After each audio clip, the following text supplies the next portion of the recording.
All right, Counselor, before you conduct your direct examination, I'll just ask the witness, now they've been placed under oath, have you reviewed or listened to any of the trial testimony in this case before testifying today? No, Your Honor, I have not. All right, thank you. With that in mind, then, please make sure to make verbal responses to any questions you're asked and try to avoid talking at the same time as any attorney asking you questions so we can keep a clear record of the case. With those rules in mind, Mr. Wood, if you'd like to inquire on your direct, you may. Thank you. Will you please state your name and spell your last name for the record? Certainly. My name is Nicholas Ballance, spelled Ballance. Thank you. How are you employed? I'm a special agent with the FBI. Okay. And how long have you worked as a special agent for the FBI? Since June of 2016. And where are you assigned? So I'm assigned to the Boise, Idaho Resident Agency out of the Salt Lake City Division. Prior to being a special agent with the FBI, were you previously employed in law enforcement? I served as a Deputy U.S. Marshal with the U.S. Marshal Service for approximately 9 years. Are you a member of a specialized unit within the FBI? Yes, sir. I'm a certified member of the Cellular Analysis Survey Team, or CAST for short. What kind of work does CAST do? In a very broad sense, CAST takes cellular records and geolocation records and puts those onto a map so we can look at where a phone was located either historically or where a phone is located now. Okay. And have you used those techniques successfully in the past? Yes. Okay. What kind of cases have you used this technology in? So hundreds of cases to include, fugitive investigations, homicide investigations, missing kids, and in general just cases where it's important to know where an individual's phone was during a specific date and time that might be of interest to an investigation. Okay. Did you do similar work when you were with the U.S. Marshals? Yes, sir, I did. Okay. And how long have you been a member of CAST? Since October of 2019. And do you assist other agencies with this type of analysis? Yes. So I'll routinely assist other federal, state, and local law enforcement agencies, as well as I've assisted search and rescue in the past as well. Okay. How do these investigators or other agents contact you? So as a member of CAST, I do a significant amount of teaching and outreach to different prosecutors' offices and other law enforcement agencies in the area and throughout the United States. So an individual could have met me at one of those trainings and could reach out for assistance on a case, or people can also reach out through our unit, and then our unit would assign cases to individuals that are usually in the same geographic area. And how many members does CAST have nationwide? It fluctuates, but approximately 70 to 80 nationwide. And how does one get selected to be a part of CAST? So there's an application process for anyone that has interest in being a part of the program. And so if your application is accepted, there's multiple trainings that you would go to. The first 3 vary between a couple of days and a week in length, and they basically start with learning how to take records and put those onto a map. The first iterations of training are very instructor-led. There's a lot of teaching points, whereas when you get to the third piece of that training, it's more of you're given a problem and you have to work that problem out, map out those records, and then provide the solution, and then that's graded. So if you complete those 3 pieces of training, then you would go to our 4-week certification process. So that includes lectures specific from the different major providers, from their legal compliance people, as well as their network engineers, talking about how their networks work, how their records work, as well as instruction in radio frequency theory from university professors. And then we also get instruction on what's called drive testing, which I can speak to a little bit more later if asked. But drive testing, learning how that works. And then at the conclusion, we get a practical exam where we have to take a case and work it start to finish. as well as traditional written exams that we have to pass. When you complete that training and those written examinations, are you considered to be certified? Yes. With regards to the Rexburg, Idaho area, how many primary companies operate cellular networks? Primarily 3. It would be T-Mobile, Verizon, and AT&T, and then historically Sprint as well prior to them merging with T-Mobile. Okay. And do they all operate independent of one another? Yes, they do. What does that mean in terms of cell towers? So basically what that means is if you have a T-Mobile phone and you're paying your bill to T-Mobile and utilizing their network, your phone's going to utilize the T-Mobile network. And even though an AT&T tower might be very near your house, your phone would utilize that T-Mobile tower providing coverage to your phone. Okay. We talked about cell towers. What specifically do cell towers do? So from a broad sense, if you think about, I'll speak in a lot of analogies just to kind of explain things. But if you think about your phone as being a radio that you could go get from an electronics store, and so you have 2 of them and you can communicate back and forth on those 2-way radios. So the problem becomes is those radios aren't powerful enough to go, say from Boise all the way to Rexburg. So that's where your cellular network comes in. So if you think about that radio or your phone, it's going to communicate with a cell tower. And so those cell towers are going to be placed throughout a particular city, throughout a particular area. And what it's going to allow it to do is that radio can then take that call or text message, whatever it is you're trying to send out, and put it onto the traditional telecommunications network through that tower. So if I were sitting here with a 2-way radio, I wouldn't be able to talk to my buddy, say in Rexburg, because it's just not going to transmit that far. But with a cell phone, I can transmit to that cellular tower, and then it can route that call to the person that I'm trying to reach that might be a great distance away. What is the range of a cell tower? So it varies. Typically, you'll see it follow the population of a particular area. So as an example, here in downtown Boise, you're going to see towers a lot closer together because they're providing coverage to a lot more cell phones just because there's a larger population here. Whereas if you get out into the more rural areas out in the counties or even over to Rexburg, you'll see that those towers will provide coverage to a much larger area away from where they're located. And are cell towers responsible for providing coverage to a particular area? Yes. Generally, what the cell phone company is going to do is they're going to aim the antennas on that tower to provide coverage to a specific area. If I use the word sector in relation to a cell tower, what does that mean? So if you think about that cell phone tower, and let's say that we're looking at it directly above it, and we're looking straight down at that cell phone tower. So typically what the provider is going to do is they're going to hang the different antenna that they're utilizing for that tower, and they're going to face them in different directions to provide that coverage. So a traditional tower is going to have 3 sides or 3 sectors. What that means is basically there's going to be sets of antenna that are facing 3 different directions. So whenever we talk about a sector, again, going back to an analogy, if you're looking from the top, think about that tower as a pizza, a whole pizza. You're dividing that pizza into 3 equal parts, and each one of those equal parts would be representative of a sector for that particular tower. Okay. And can you briefly summarize how a cell phone engages a cell tower? Sure. So your cell phone, if you have it in your pocket right now, you don't necessarily have to be talking. It's constantly taking a measurement of which towers are in the area and what that signal strength is for each particular tower and a particular sector on that tower.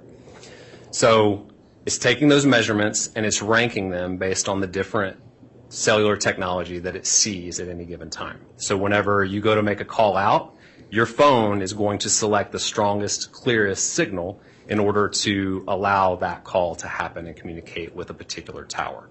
So where that's significant is that your phone is making that decision. It's not the network. Your phone has that measurement going on in the background whenever it decides which tower and sector it's going to utilize whenever it needs to interact with the network. Okay. Do cellular companies record the activities of their customers? Yes, they do. And so typically you would see this, several years ago, you would get this in the mail, and it would be your call detail record, or CDR for short. And what you would typically see is copy of your bill and all the activity that you had on it for that particular billing cycle. So you would see the date and time of particular calls that you made or received, the number associated with who you called or who called you, the duration of that call, as well as the type, whether it's a call or text message. So in that call detail record, which you typically wouldn't see if you got that in the paper version or you checked on your account online, is the column that includes the tower and sector that's utilized that would have provided the ability to make that call. But do the cellular companies keep track and a record of which cell towers are being used? Yes, they do. Okay. What do you call those records of each customer, which document the cell phone usage history? So that would be your call detail record. Okay. And what, to the extent you haven't already answered this, what pieces of information can typically be found in call detail records? So kind of what I mentioned earlier about your bill, you're going to see the date and time, what call type it was, whether it's a call or text message, whether it was incoming or outgoing, the associated number that you interacted with. And then, as I mentioned, on a call detail record maintained by the provider, you would also see the tower and sector that was utilized during that specific interaction with the network. Okay. Do cellular providers also maintain lists of where their towers are located?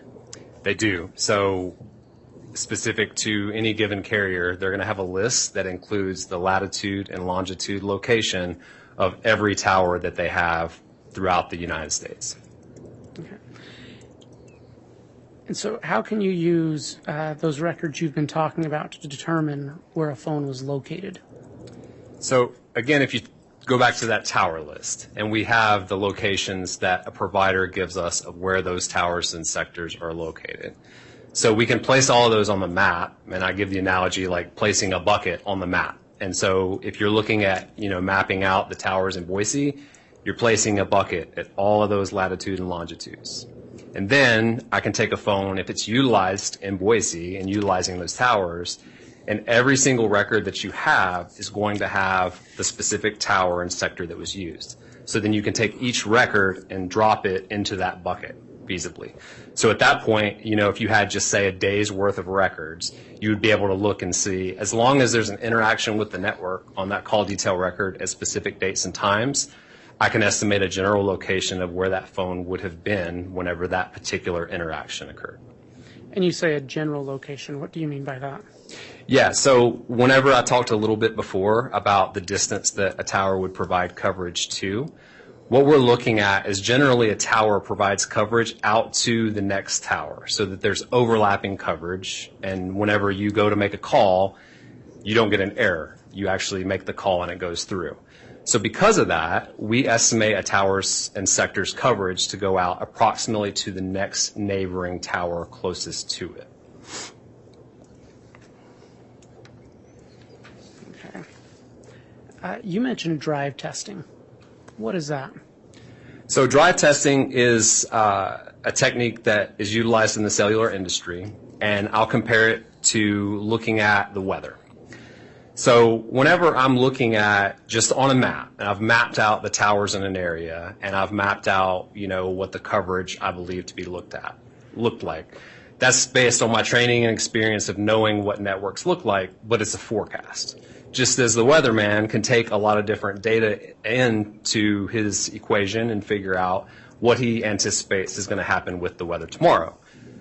Well, just like we all live in Idaho, we know that can change drastically. So the best way to know what the weather is going to look like would be to walk outside and see, is it raining, is it snowing, whatever it is. So the same thing with a drive test. The drive test is equipment that is taking measurements constantly of the different radio frequency that's being emitted from all the different providers. So we would drive around with that equipment in a vehicle into basically everywhere we anticipate that tower would provide coverage to, and it's constantly taking those measurements. So once I complete that, then I can put all that onto a map, and I can see the true coverage area of where a particular cell tower and sector provides coverage to versus just what my estimate would be based on looking at the network on a map. Okay. In the case of the state versus Lori Vallow, did you conduct a drive test? Yes. And when was this drive test conducted? In June of 2020. Why was it conducted in June of 2020? So in June of 2020, there were significant developments in the case, and at that time, I traveled to Rexburg, Idaho, and conducted the drive test. Okay. Now, can the data that's determined by a drive test, can that change over time? It can, and again, it varies with depending on the location. So for instance, Boise's seen significant population growth in the past few years. So a network, the engineers are constantly going to be looking at particular areas that, say for instance, they may not have needed to provide coverage to a rural farm that didn't have a neighborhood on it, but that was 2 years ago, and now there's been a completely new development with a bunch of houses that would need service. So you can see things like that happen. Typically in more rural areas, there'll be changes, but they are just not as quick, I would say. Okay, so in an area the size of Rexburg, would you expect to see significant changes in the results of your drive test data in the space of a year? No. So are you able to determine where a phone was located 24 hours a day, 7 days a week by identifying the tower and sector it used? No, because the limitations, like I mentioned, are going to be that we can look at what a tower and sector provides coverage to, but we can't say specifically down to a 1 inch by 1 inch location of where that tower or where that phone is located within that tower and sector. Second to that, all of these mapping of records are going to be based on there has to be a record generated with the provider in order for me to look at a particular date and time and estimate a phone's general location. Okay. Does a cell phone always select the geographically closest tower? No, and I mentioned before that it's going to select the strongest and clearest. Typically that can be the closest tower, but you can have a lot of different obstructions, like say a parking structure with a lot of cement in it, or a mountain in a particular area, to where then the cell phone, it might be closer to that tower, but it's going to select another tower that's providing a stronger, clearer signal. Okay, but does a phone have to collect that data, does it have to be within the coverage area of a tower and sector? Yes. So in order for a phone to interact with a particular tower and sector, it has to be within the coverage area of that tower and sector and be able to see that radio frequency signal from the tower and sector. So based on that, regardless of the phone selecting a tower closer or slightly further away, the phone's approximate area can still be estimated, correct? That's correct. Okay.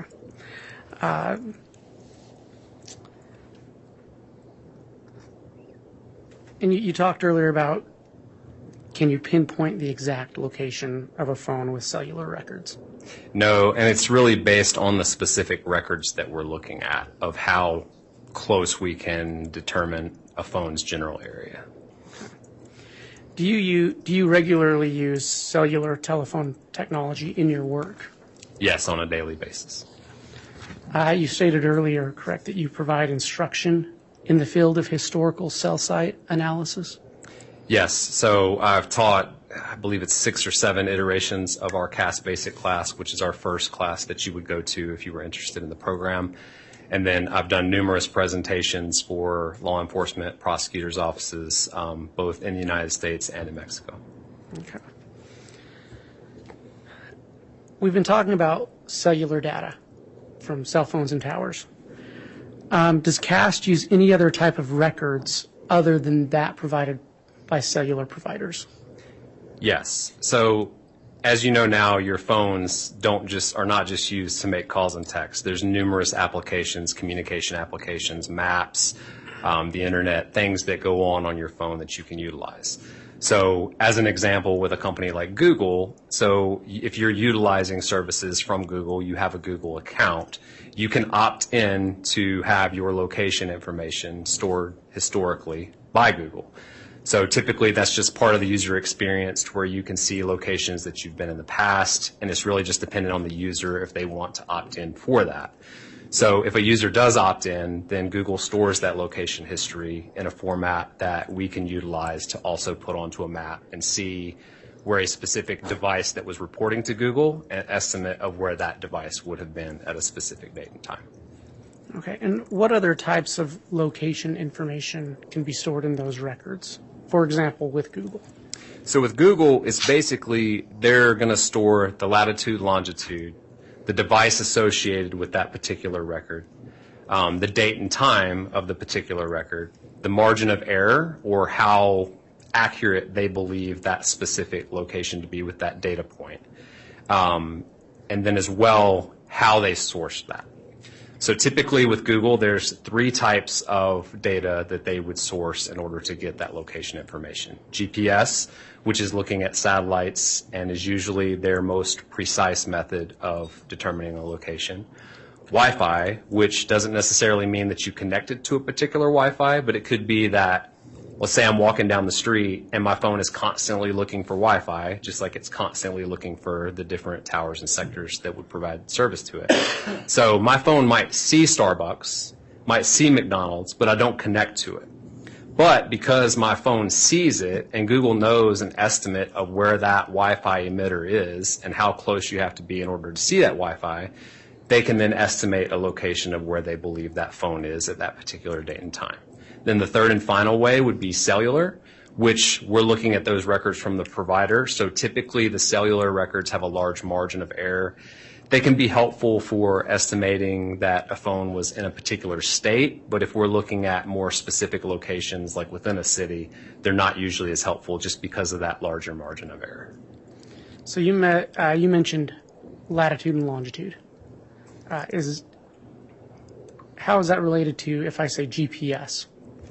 So when you're talking about GPS, you're referring to global position system, looking at satellites that are looking down onto the Earth and giving estimates of the distance away that a particular device is. So when you have multiple satellites, you have multiple measurements of the distance away from those satellites, and you can get more precise location information that way. But whenever we're talking about the latitude and longitude, that's not to be confused with the GPS. Google's reporting all of their location information via that latitude and longitude versus a street address. So it could be 3 different types. It could be based on GPS, Wi-Fi, or cellular. Okay, thank you. Between GPS, Wi-Fi, and cellular, to the extent you haven't already addressed this, is there an order in which they are more and least accurate? Sure. Based on what I've seen with Google Records, working it with numerous cases, we typically see the margin of error with GPS is going to be the smallest, Wi-Fi going to be the next in kind of priority of margin of error, and then cellular would usually have the largest margin of error. Okay. And separate from cellular providers, have you used location information from companies like Google or Facebook successfully in the past? Yes, I've used it successfully in cases with missing children, with fugitives, with locating suspects. Okay. Were you asked to examine records in the case of the state versus Lori Vallow? I was. Okay. Do you know which records you examined? So numerous records in this case. It was over 30 cellular phone records as well as multiple Google account records. Okay. Did you prepare a report that shows your analysis of these records? I did. Was your report reviewed by another member of CAST?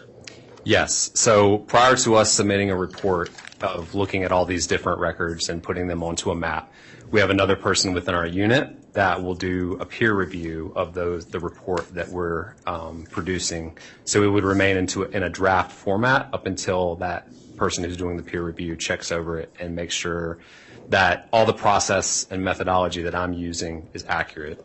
And then at that point, we would have a final product that would be submitted to whoever was requesting it, in this instance, the prosecutor. Okay. Your Honor, I realize we took a smaller break earlier. I just wanted to ask if the court was intending on another break or not. Let me quickly sidebar with counsel and we'll discuss that. Okay.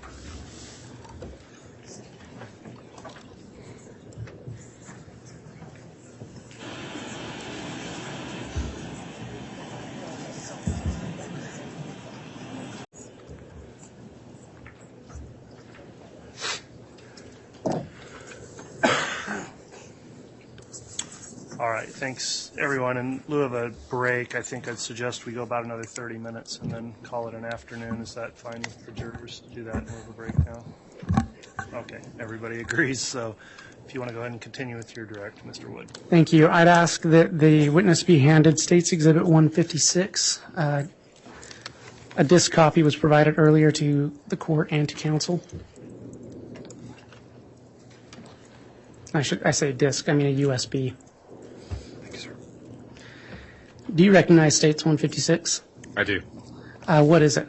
So it's an envelope that I was given earlier that contains a USB drive, which contains a portion of my report. Okay, and have you reviewed that that USB and that portion of your report? Yes, I have. What format is it in? So it's in a PowerPoint format? Okay. Upon review of that, did you initial the USB disk? I did. Okay. And once you put it in that envelope, did you seal the envelope? I did. Did you sign, or did you initial or sign and date over the seal? Yes, I initialed and dated. Thank you. Sorry, I should have waited for your answer. And is that envelope in the same condition as when you signed and dated it? Yes. The report that's contained in there, you mentioned that you created it after examining multiple cellular records and Google records. Yes. Was your report so when you look at the Google records, for example, approximately how many pages of Google records are in the record that you had access to? So I was looking at the Excel spreadsheet, so I don't know about pages, but it was several 100,000 lines on that Excel spreadsheet. Okay, so it's voluminous. Yes. Are the cell records, are they, how are they stored, and can you give the jury a size of the quantity of size of one of those records? So it depends on the particular provider. They can be stored in text format, in PDF, in an Excel format that's readable. And it really just depends on the amount of use of a particular provider and over how long, of how lengthy they would be. Okay. In your report, did you summarize that data for specific dates and times? Yes, I did. Okay. And would that summary be helpful to you in testifying to the jury about the records you found for those date and times? Yes, it would. When you looked at that USB earlier, was that a true and accurate representation of the slides from your report? Yes, it was. Okay. Your Honor, pursuant to Rule 1006, I would ask that State's Exhibit 156 be entered into evidence. Any objection? Yes, Your Honor. Lodge your objection, Mr. Thomas. Thank you, Your Honor. I would object as to completeness. I understand that the state did provide us with a copy of Exhibit 156, and it does have specific pieces of that report. The report's not that long. I think it's only 100 and something pages. Let me see. 101 pages. I just asked the court to require the state to submit the entire report and not just the portions that they're requesting. All right, if you'll give me just a moment, I'm reviewing the rule again. Response to that, Mr. Wood? Your Honor, the state has picked out the slides it believes are most pertinent for this witness. We can certainly provide the full report, but I would ask that we be able to go ahead with testimony now, and if the court deems it necessary, we can certainly provide the whole report at the end of his testimony. And I'm okay with that. As long as we get the whole report in. I understand he's probably not going to testify to every page in the report. He's probably only going to testify to the ones that he has there, but I would like the jury to be able to review the entire report if they wish.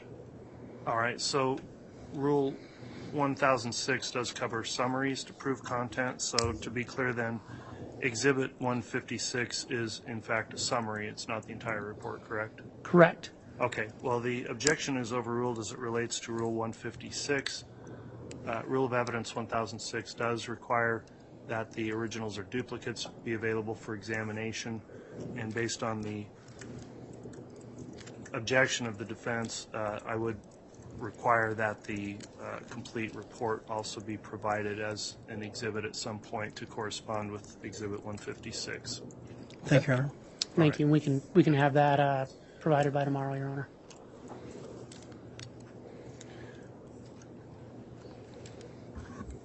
With that, was 156 admitted? It is admitted. Thank you, Your Honor. I'd ask to publish to the jury. You can publish it.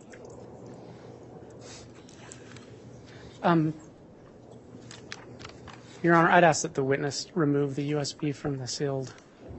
All right. Based on the foundation laid to submit the exhibit with his testimony, I'll find on the record here that he is allowed to open the sealed envelope and remove the contents, which is a USB jump drive.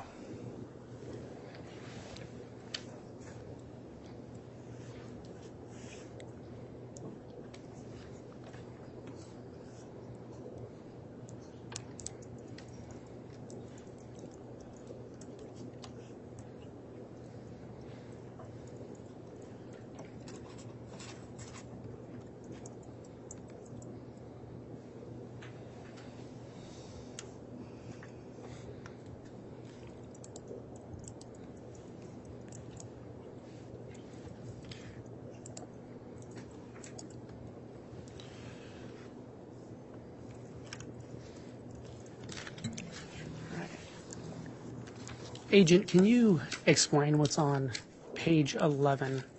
I'm just going to, each of these slides, for the purpose of the day, Your Honor, is numbered where it was in the report. I didn't renumber anything, so I'll just refer to the slides by, if it's okay with the court and counsel, the number that's in the upper right-hand corner. Yes. Agent, can you describe what's on page 11? Yes. Page 11 is a part of the report that's basically showing more of a legend and showing how I'm going to be representing call activity whenever it's placed on a map. So I'll start from the top. The different circles, red, green, and blue, are representative of the other towers that are on the map that were not utilized during a particular interaction. Going down the left side, those are all of the different numbers that are included in this report that would be shown on the map. And then whenever I talked before about the sector, so as you can see, looking at the blue wedge per se, there's kind of a half circle on there. That doesn't mean that a phone was located within that shaded in area. That's merely just to show the direction from the tower that that particular interaction took place, like where from the tower the phone was generally located at the time of that interaction. So as you go down, you'll see there's multiple different numbers, and then it has a name associated beside the number that was provided to me.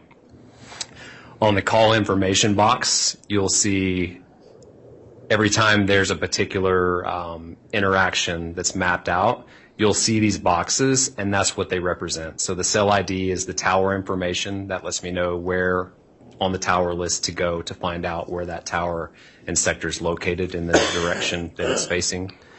And then you'll see the date and time, the target number specifically that I'm mapping, so I'm pulling records associated with that number from the provider, the start time of a particular interaction, what the type or the direction that it was, being outgoing or ingoing, duration or how long that particular interaction lasted, the type of a call, typically what you'll see here is voice or text, and then the associated number. So on an outbound call, the associated number would be the number that was called. On an inbound call, the associated number would have called the target number.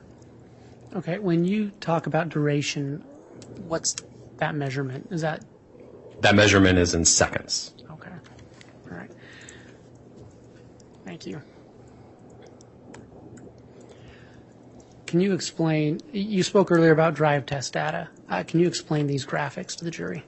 Yeah, so this is basically taking what I said and showing the visual representation of that. So you'll see drive test data represented usually one of two different ways. The first way on the left is where you're looking at that darker green area. That's the dominant coverage of a particular tower and sector. So what that means is if a phone is within that dominant area, it's going to prioritize that tower and sector of what it wants to utilize to communicate with the network.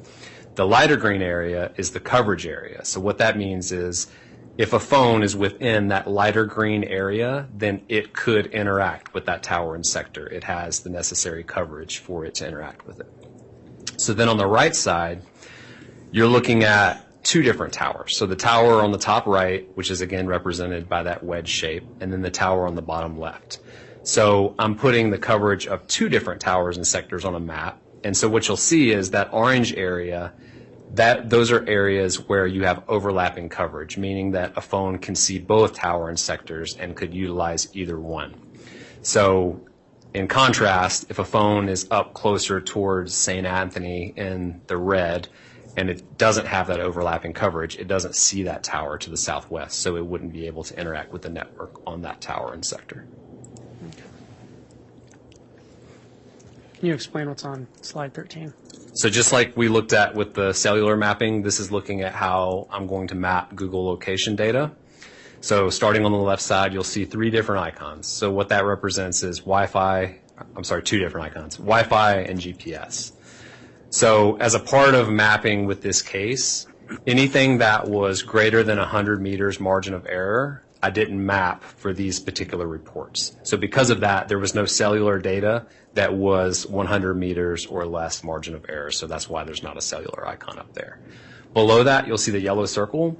Basically, that's how I'm going to represent the margin of error. So the center point of a particular GPS or Wi-Fi location, and then the margin of error, say it's 30 meters. So from the center of that yellow circle, the radius of 30 meters going out from the center point, that's how that's represented. So that yellow circle would be representative of the margin of error. Looking at the call-out box, similar to the phone previously, what you're looking at is the date and time, the device tag, and that's basically going to associate it with a particular phone that is connected to the Google account, the latitude and longitude, and then the margin of error is going to be that R and then the number following it. So you see there R14, that means there's a 14-meter margin of error associated with that particular data line. And then at the bottom, with Google, we can see a lot of data points in a short amount of time. So in order to put those on a map, it can get extremely cluttered. So typically what I would do is if I had, say, 25 different locations on a particular map, I would put a summary box. And what that's going to do is tell you what types of records I'm summarizing there at the source, whether it's Wi-Fi, cell, or GPS, and then the number of records and the margin of error associated with them. So for instance, if you were to see Wi-Fi 26, that means there's 26 Wi-Fi records that I'm representing on that particular page, and then that the margin of error is 17 to 135 meters for those. Can you explain what's on page 14? These are all addresses that were provided to me that were of significance to the investigation. So when you see them on the map, you're going to see them basically with the icon associated with that particular location. Okay. Is that the same thing on page 15? It is the same, and I'll make a secondary note too, because there's a note at the bottom of the previous page that you just showed. Basically what that indicates is that if there are locations that are very close in proximity, to put them both on a map, you might see one icon overlap the other. So because of that, I just made a note that I'm only going to put the specific icon associated with one of them, but there could technically be two, which I'll make mention of later if that becomes relevant. Agent, before we continue, we've been talking about location data. And when we're talking about the location, what specific item are we talking about the location of? When you're talking about these icons? No, Sorry. let me rephrase my question. That was confusing. I apologize. I want to talk about some of the limitations of what we're going to be looking at. Are you able to place a phone in a specific person's pocket? No. Okay. So you're able to look at records of who you believe a phone is attributable to, correct? That's correct. But you don't specifically put it in their pocket. No, and that's a common theme I think that's said a lot. You know, whenever we're doing these records, I'm looking at the location of the phone. I'm not looking at the location of a person. Evidence might indicate later to us that a particular phone was in a particular person's hands, but whenever I'm doing this mapping, I'm mapping the location of a phone, not a person. Okay, thank you. Okay, we're going to go over some of the events and some of the things you found on September 9th of 2019. Can you tell the jury what you see on and what you mapped out on page 19? So this was looking at the Google location history associated with a Google account of homerjmaximus@gmail.com. So the way that Google identifies an account, just like your cellular carrier is going to identify your account based in part on your phone number, Google is primarily going to identify account by that gmail.com address. Do you know who homerjmaximus@gmail.com, do you know who that email account belonged to? I reviewed the subscription sheet associated with the Gmail account, and it came back to Alex Cox. Okay, thank you. If you can continue to explain what's on page 19. So you'll see a trend because there's several pages that potentially are going to be shown, and just so you're familiar with the structure of the report.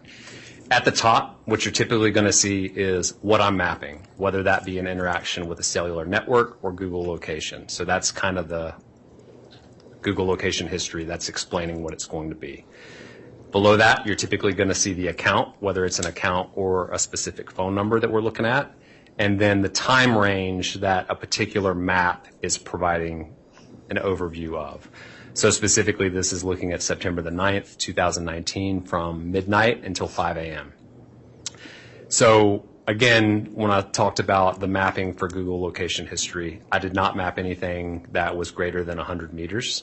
So when we're looking at this, we're looking at 3 locations that were repeated on all 3 occasions at 2:42 and 2 seconds, 2:42 and 11 seconds, and then 3:37 and 22 seconds. This is Google location points based on GPS that were directly northwest of Lori Vallow's apartment. And I'm going to stop you really quick. Would it be helpful for you to use a pointer to show the jury specifically what it is you're talking about? Yes, it would. Thank you. So this is what I'm looking at sorry. That's what I just talked about first, was those 3 locations. And then looking at from 4:37 until 4:41, there's additional Google location points. Again, a repeat of the same points, but showing a 37-meter margin of error that would be consistent with the phone being at Alex Cox's residence. Okay, and I know we went over a legend earlier, but just as we get into this to aid the jury, there is an AC in that bigger yellow circle, correct? Correct. And so you'll see down on the bottom left, that's going to usually show the legend of the specific locations that we're looking at. Only to include the full address would, again, create, cover up the map per se. So those addresses are all in the legend on the previous pages, but what you're looking at is just the icons that are represented down here in the legend. And so, Agent, in the upper left-hand box, with that explanation, can you just briefly state again what it is we're seeing in terms of that data? Yes, so you're seeing locations that reported to Google between 2:42 and then 3:37, indicating that the device reporting to Google was just northwest of Lori Vallow's apartment. And so that would be a device that signed into this homerjmaximus@gmail.com. Correct. That would be a device that the user associated with that account has opted in for location data on that specific device. Okay. So on the night of September 9th, and we won't necessarily go into so much detail on each slide, but just so that we're tracking, on the night of September 9th, that device was just northwest of Lori Vallow's apartment. Correct. And I would say the early morning hours Or, of September thank you. 9th, if that's semantics. Yes. But. No, that's the more accurate way to say it. Thank you. Agent, did you ever track or find other times when a device signed into Homer J. Maximus was located at Lori Vallow's apartment between the hours of 12 and 5 or in the middle of the night? I did. I looked at the time period from, I believe, August 1st until October 31st, and there were, I believe it was less than 10, but there were other times other than this specific date and time where the device reported a margin of error that was small enough to be consistent with it being at Lori Vallow's apartment. Okay, thank you. Was there anything else on this slide that was significant to you in your investigation? I'll add one more piece just because the arrow will be recurring throughout. Anytime you see an arrow, that doesn't indicate that that's the specific pathway that a device took to travel between 2 points. I'm just simply showing that we have an earlier time from 2:42 to 3:37, and then there's the later time of 4:37 to 4:41. So basically just to show that arrow to indicate that the device moved that direction during that time period. Okay, can you explain what's of significance on page 20? So this is looking at the first time that you're seeing at least cellular records mapped onto a map depicting a particular area.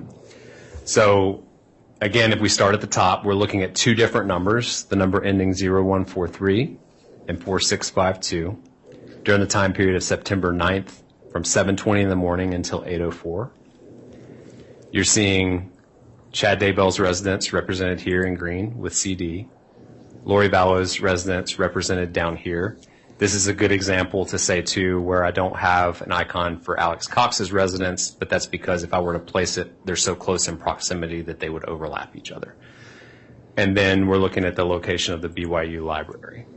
So over here, again, if you want to see which particular color is represented from the particular interaction with the network, we see that 4652 is represented in blue.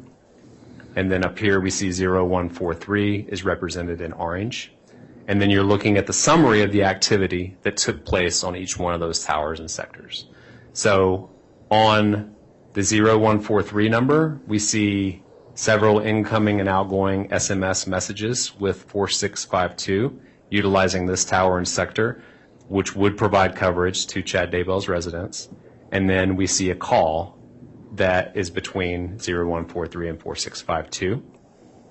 Down here, we see the other side of that call, where 4652 is receiving that call from 0143, utilizing a tower and sector that provides coverage down in Rexburg. Okay, and can you remind the jury, the number 515-402-0143, who has that been attributed to? I had that attributed to Chad Daybell. And the other number, 480-489-4652, who has that been attributed to? I had that attributed to Lori Vallow. Okay. And so on the morning of September 9th, 2019, between 7:20 and 8:04, there were multiple communications between those devices. That's correct. Okay. Can you explain what's of significance on page 21?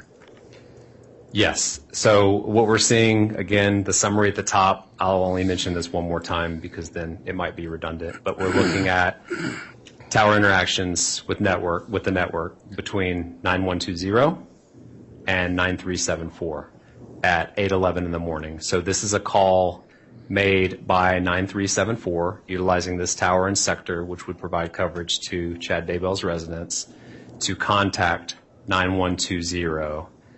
And this is showing the other side of that call where it's receiving it as an incoming, utilizing a tower and sector, which would provide coverage to Rexburg to include Lori Vallow and Alex Cox's apartments, respectively.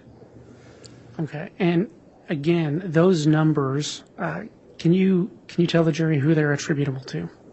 Yes, so I had 9120 being attributed to Alex Cox, and then 9374 being attributed to Chad Daybell. So is it a fair summary to say that there was a 180-second or 3-minute conversation between those two devices? That is correct. The morning of September 9th at 8:11. Sorry, I didn't mean to cut you off, but yes, that is correct. That's okay.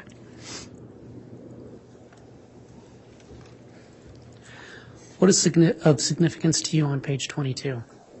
So this is looking at 3 different towers and sectors that are being utilized by the 0143 phone.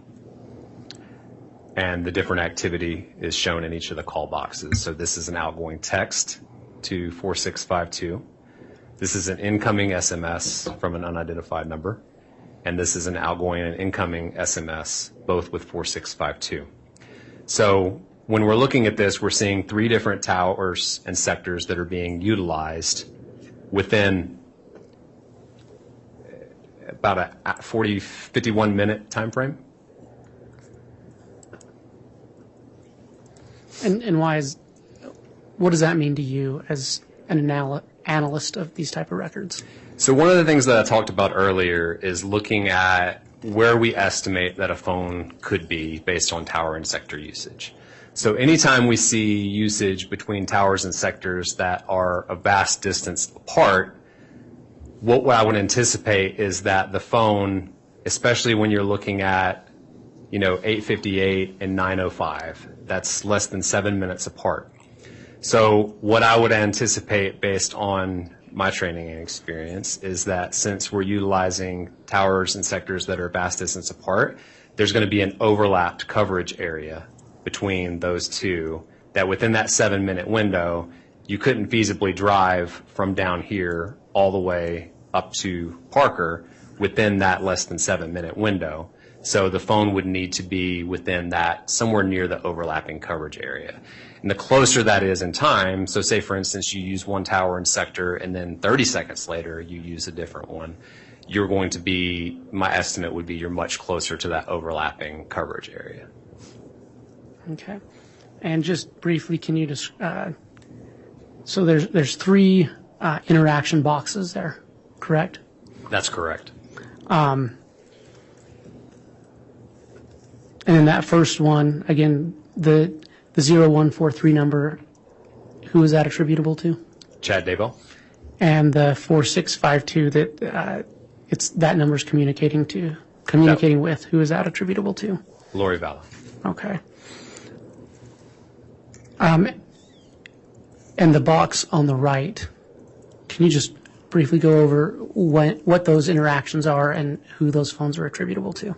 Yep. So it's one text message being sent by Chad Daybell 0143 and one being received by Chad Daybell 0143. Both of those interactions are with the number ending 4652, which would be attributed to Lori Vallow. Are you familiar with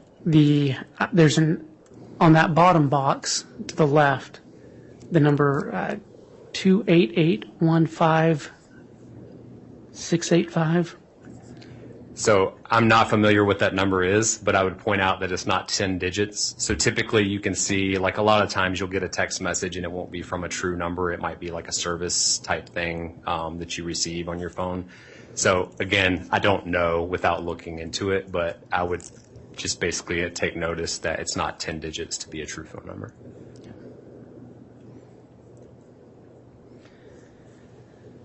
In light of what you were just testifying about, what's the significance of page 23? So this is where I talked about where we can represent coverage areas and overlapping coverage areas. So if you're looking, the tower here, the coverage area, and it's only going to be the coverage area, not the dominant area. That coverage area is represented by the red. The tower here, that tower and sector is represented by the green. And then the tower and sector on the southwest part of the map is represented by the yellow. So then what you can see is the overlapping coverage area, and when it goes onto a screen, it doesn't necessarily show it as clear. But what you're looking at is that orange area is the overlapping coverage area. So what that means is that if you were to see records 30 seconds apart, utilizing all 3 of these different towers and sectors, I would anticipate that that phone would be somewhere close to one of these orange coverage areas, because in order for it to have those interactions, it has to be within the footprint of that tower and sector. Okay.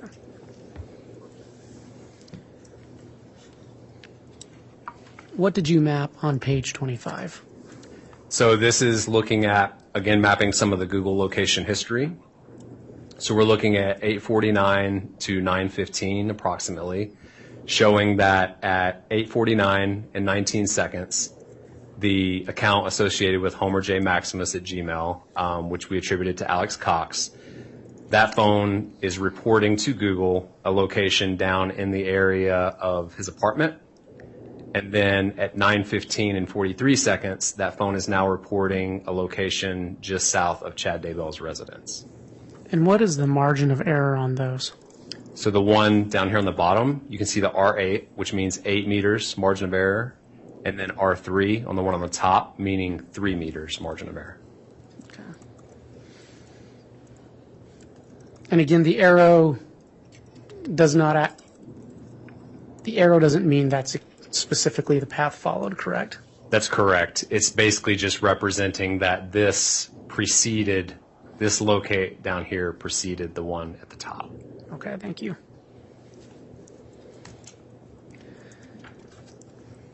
What did you map on page 26? So again, this is mapping location history for Homer J. Maximus attributed to Alex Cox for the time period of 9:21 and 36 seconds to 10:57 and 3 seconds. And this is mapping any point that I saw in the Google location history that was of 100 meters or less. And so what that gave is 4 location records that indicated where Google believed this device was during the specific times on the called out boxes. Can you specifically point out those times and the margins of error with those? Sure. So the first one that we see is at 9:21, which is a 6-meter margin of error. And that's going to be represented by this smaller circle here. I realize the other one is over top of it. The next one that we see is at 9:22 and 50 seconds, which is going to be up here by a gate into the Daybell property. And that's a 3-meter margin of error. Then we're going to see at 10:39, this 43 larger circle, margin of error, which is where the Google location is indicating that the device is basically a 43-meter margin of error in the backyard. And then we see at 10:57 and 3 seconds a 5-meter margin of error, which is plotted just south of a location that I was provided for the burn pit. Okay, and can you, I see that you've got your legend labeled, but just for benefit of the jury, can you point out where each of those labels are located on that map? Sure. So Chad Daybell's residence is represented in green here with CD. The location of Tylee Ryan's body is here, which is represented by TY in red. And then BP is the burn pit, which is just southeast of where Tylee Ryan was located. Okay. Mr. Wood, I think we're at about time we ought to consider breaking for the day.